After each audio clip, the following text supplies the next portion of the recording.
Okay, greetings everyone. Welcome to the 11th episode of the Lounge Podcast. Interesting times ahead. The world is on fire. A lot of things going on. It's just drama every day unfolding at different levels. So today it's going to be just a few cases: cricket, chatunga, and the world gangs. The T20 World Cup is still going on. Super 8 stages, and it's interesting. Hey, Zimbabwe lost with a very huge margin to West Indies. That was shocking, considering we're not defeated and we had to take our first loss at those levels. That was something else. The West Indies guy hit me. He was hitting boundaries after boundaries, boundaries after boundaries, and we lost. But anyway, let's keep our heads up, guys. It's just another bad day in office, right? So the other thing is the Castle Corner 5 guys who were in Sri Lanka, who had came back home because of issues with their funds. They were funded by Delta, and yesterday they had to go back again to India to support the Chevrons. That was a very good move, because those guys support cricket with their hearts. That's a good thing. They just only five, and they just do their best. They just represented us well. That's good. India lost to SA. You just can't imagine India losing. You just can't do that. But it was by a huge margin again. Pakistan lost to England, but it was a tight contest. Harry Brook, he had a century. That was great. He's a very good batsman. So we're just waiting for the few matches coming up. Today we have Sri Lanka and New Zealand. I've always thought of that group as it's not tough as the Group A. But anyway, let's see how these things go on. So it's all cricket mood all over. Cricket day in, day out. Then we're having these cases in Zimbabwe. The cricket fans and the cricket ultras, and those fans who are just supporting it now because it's at the World Cup. So a few catches were dropped when we lost against West Indies, and now people started throwing words at each other. The blame game went on,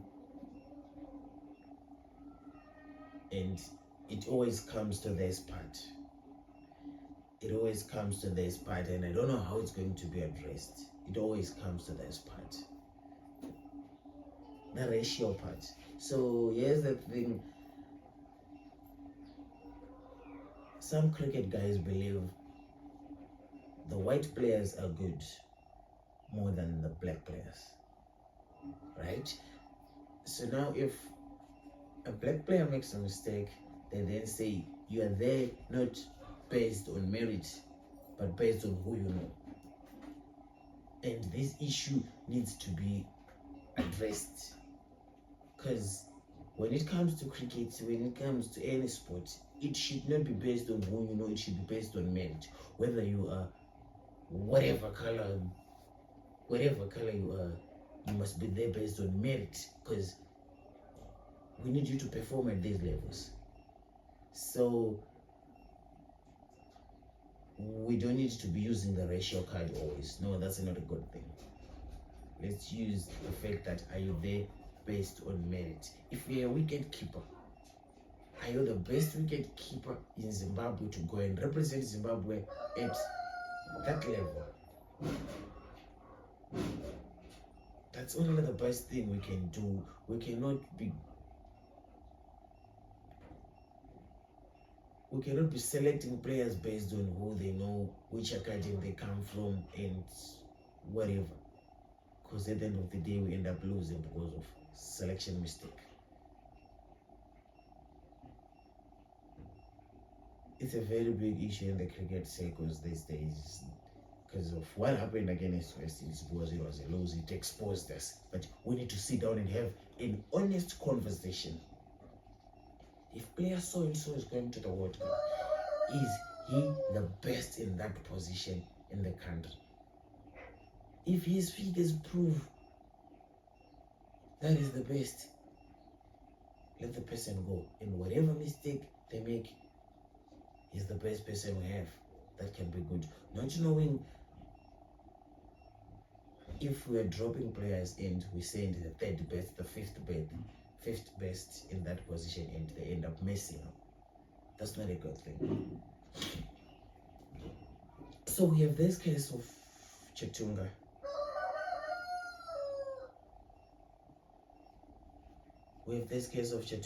He shot his gardener in SA. So now I've been looking at the trends. It's Chatunga this, Chatunga this, Chatunga this, Chatunga that. He is the main topic, but are we getting the fact that he's not the victim here? And nobody's actually reporting more on the gardener. So we're just consuming what the media houses give us. We're just consuming what the media house gives us. But now look at this. The chances are high that the gardener is Zimbabwean. That's a 90% chance. And now he's shot again by a Zimbabwean.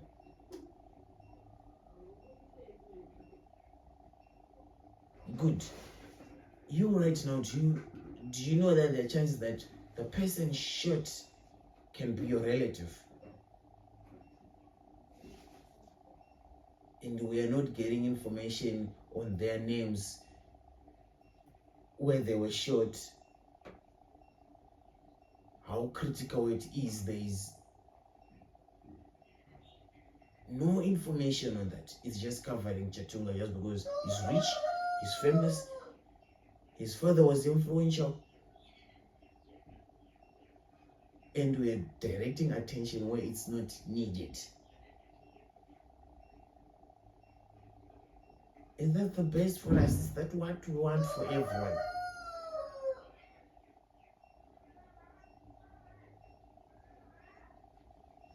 The gardener, no name, no information whatsoever. So if you take a look at the general people, and from the book The Animal Farm, we can clearly say that all animals are equal, but other animals are more equal than others. That's what I can see here, because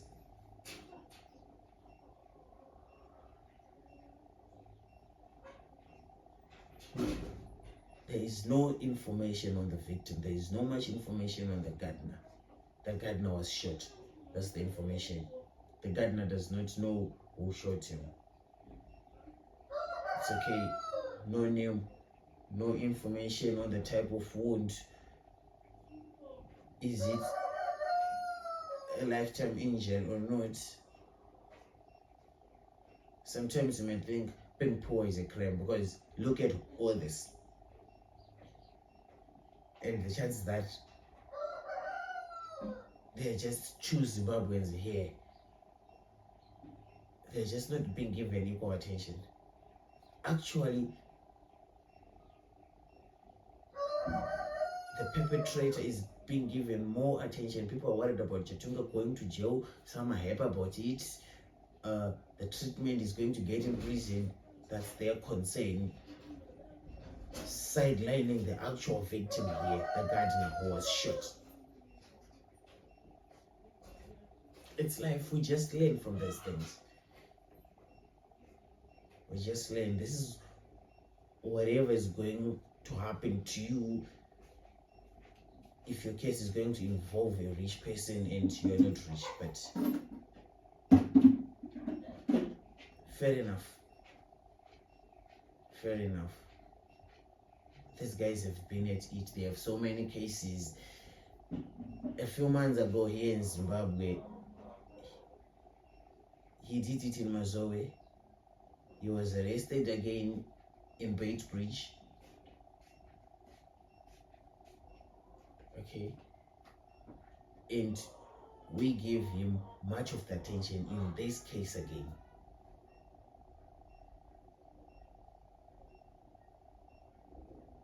So the truth is, if you are poor, you just don't matter. I can see it from this case. Us Zimbabweans are not even checking or getting any information on the gardener. Because with the way there are so many Zimbabweans in SA, the gardener can be your relative. And we are all busy with someone who doesn't need our attention, someone who just doesn't need anything from us. So we are a reflection of who we are, how we are treating these issues.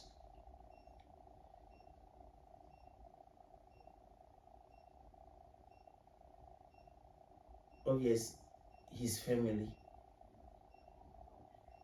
are the ones who are just there for him right now. As a country, the media houses, they're just silent.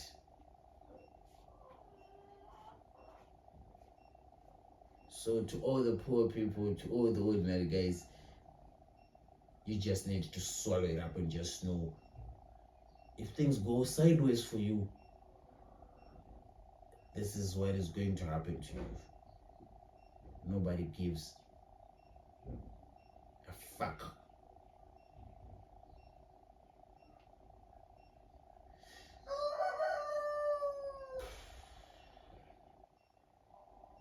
It's drama, right? But okay, we'll go on to the most burning issue of the week. So El Mencho, a Mexican drug lord, was murdered by the Mexican army a few days ago.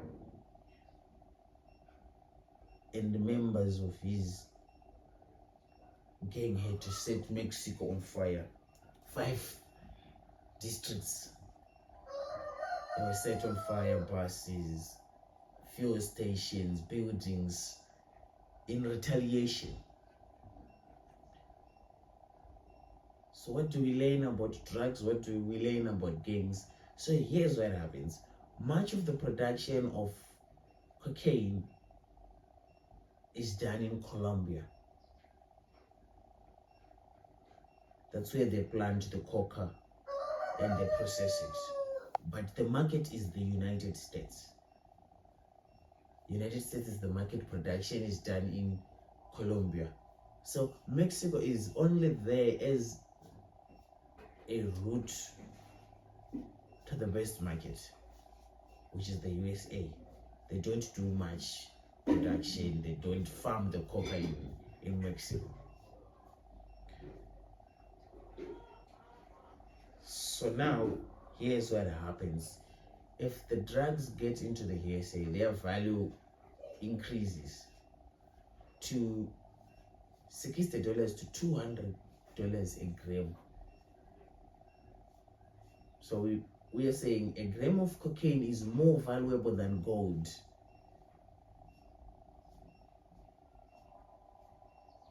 And this explains a lot. So these guys are really, really, really rich. They are able to finance their operations. They make enormous profits. But now, in a twist of events, in June, the FIFA World Cup is going to be held in USA, Canada, and Mexico. And right now, there is violence. And in most cases, as far much as I've known FIFA, okay, here's the first. After the 2010 World Cup in South Africa,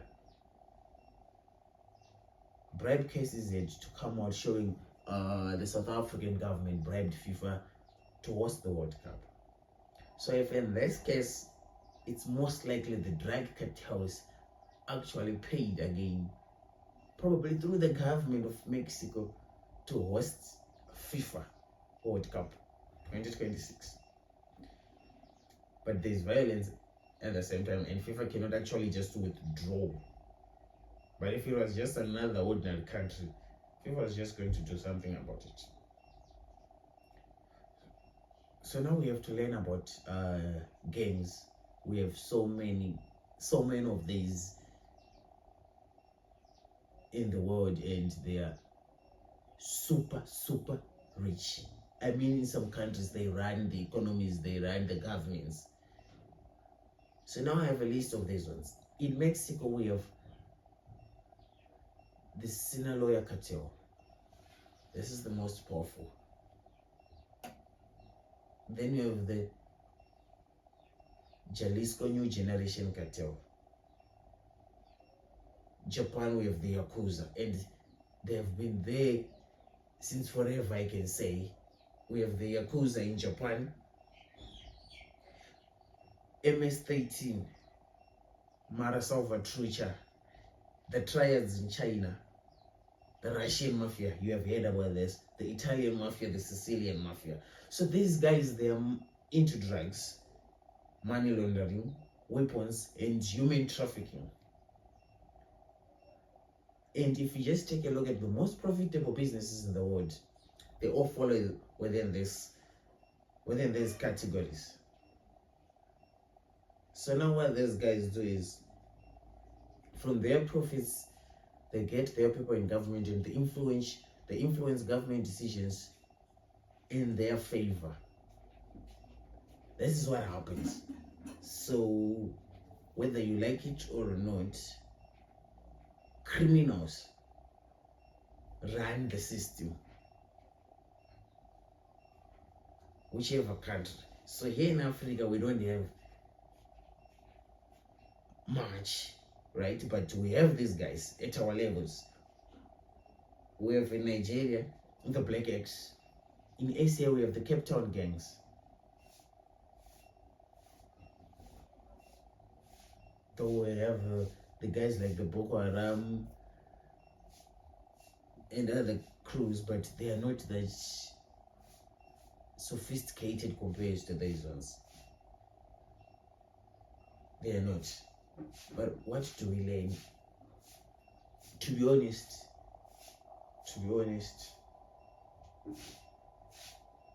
whether it's organized crime, whether it's other forms of crime,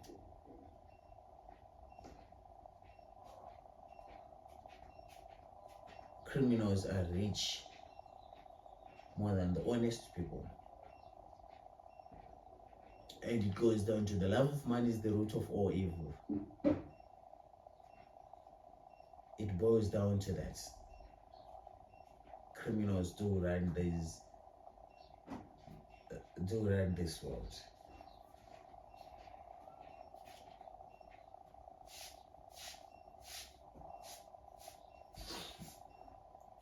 So we go on to look at how did this unfold. El Mencho, this Jalisco New Generation cartel was found in 2009. So it has been running for 17 years, and he was a wanted man for 17 years. He was a former police officer. So you cannot be a sophisticated criminal without links to the police and the government. Please know that. Please know that. And now it just happened that he got caught because of a girlfriend, an OnlyFans star. That's how the guy who runs a 50 billion drug empire with 30,000 members, that's how he got caught. 50 billion. So, and as it stands, people are now actually trying to compare El Mencho to Pablo Escobar, because Pablo Escobar was estimated to be worth 30 billion. And now El Mencho and the cartel are at 50 billion. But he got caught because of a girlfriend. So, gents, from whichever case, from Samson, from the Bible, from this El Mencho, be careful with women and how you run your illegal and illegal enterprises, because this keeps on happening and happening and happening and happening.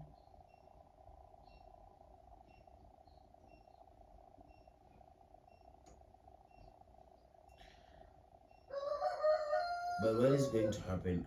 Are we going to do away with the drugs forever because one drug lord was made it? That's not true. Another one comes, because this one came after El Chapo Guzman. El Chapo had to trend again when this happened, but the drugs, cocaine is never going to stop between the USA and Mexico. That's never going to happen, because it's now a system which goes beyond individuals. You kill the leader, another one is uplifted, and it happens because they now run these governments. They are not there, but they fund the elections. So whoever funds the election is actually responsible. A few months ago, we had to learn that the former French president, Nicolas Sarkozy, was funded by Muammar Gaddafi for his election campaign. So when people go to elections, this is what happens. They need money, and whoever is providing the money calls the shots.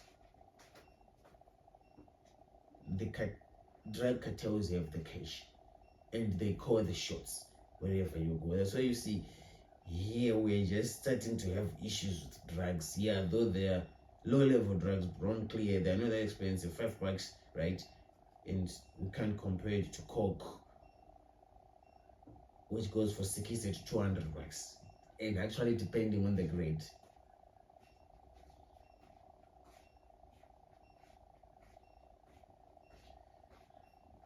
Okay, gents,